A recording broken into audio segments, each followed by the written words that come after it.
मैं पिजड़े का पालतू परिंदा नहीं, नीले अंबर का विरल सुमन। 6 साल के दिन कबे ना भुलाई, खूनया पसीना हमरा खूबे चुसाई। सारा संघर्ष के सगरो खिनाई, पूछेला जमाना अब काहे उ बिकाइल।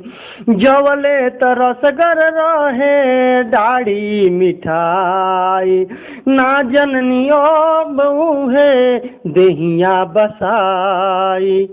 सुनले त हमहू रहनी पुतवे कपूत होला, नाही माई कुमाई। कली के प्रभाव होई सब उल्टा भइल भाई, ना जननिएगा सभे अलगाई। ना चलनी सुपया खा कुछु ना भेटाई, कह के मोहल बाई गईनी लखेदाई। लेके लर जरई अबे कहाँ जाई, न ममता के छाव बा ना कौनो साया। बानी कर्जदार तबो तोहरे दिहल काया, चलल सभे चाल ऐसन होके कसाई।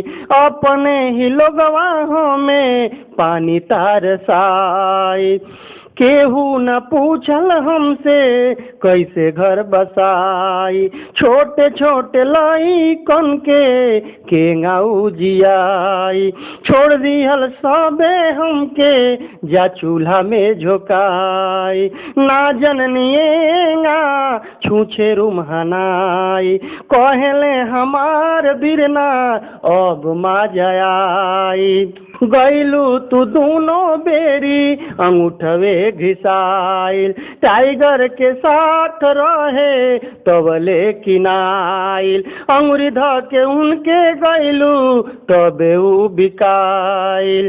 कैले रहनी इतना मेहनत गईलू तू भुलाई, ना जननी तू कहबू दिहल ना कमाई। चीज उ तोहार रहे हमके तब बुझाइल, माई बाप में सब कर होला रहनी हम बुलाइल। ज्ञान तू करा दिहलू भरम मिटाई, कौने गाई केहू अब माई के दोहाई।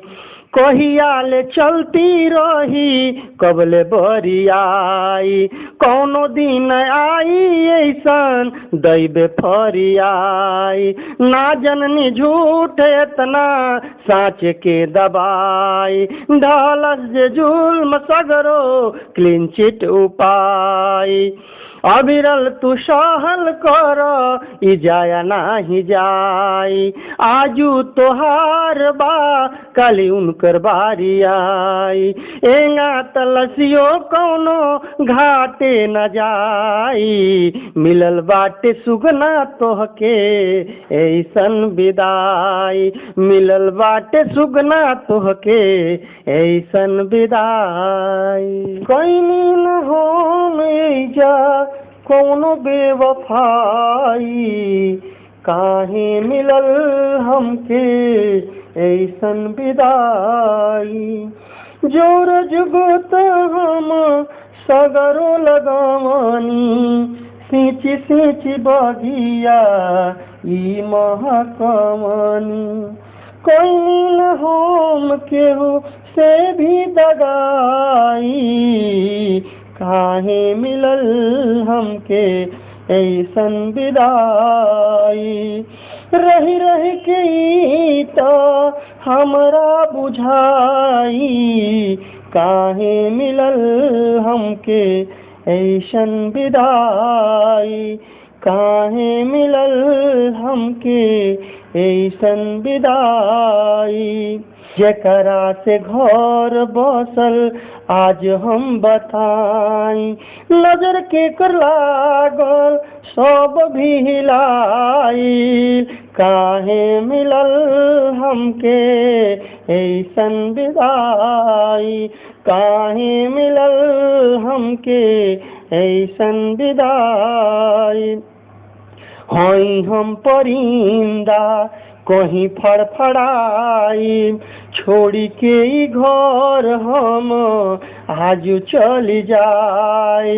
जोरी बिन के फेर ओई जो खतौना ले बनाई, काहे मिलल हमके ऐसन विदाई, काहे मिलल हमके ऐसन विदाई। समझे न पौनी हम रौरो इरादा, झूठ माया जाल में फंस गई दादा। कान के बीख रहे बिगड़ल अभागा, खेद खोद कुल्ही कैलक तुरी लिहलस नाता।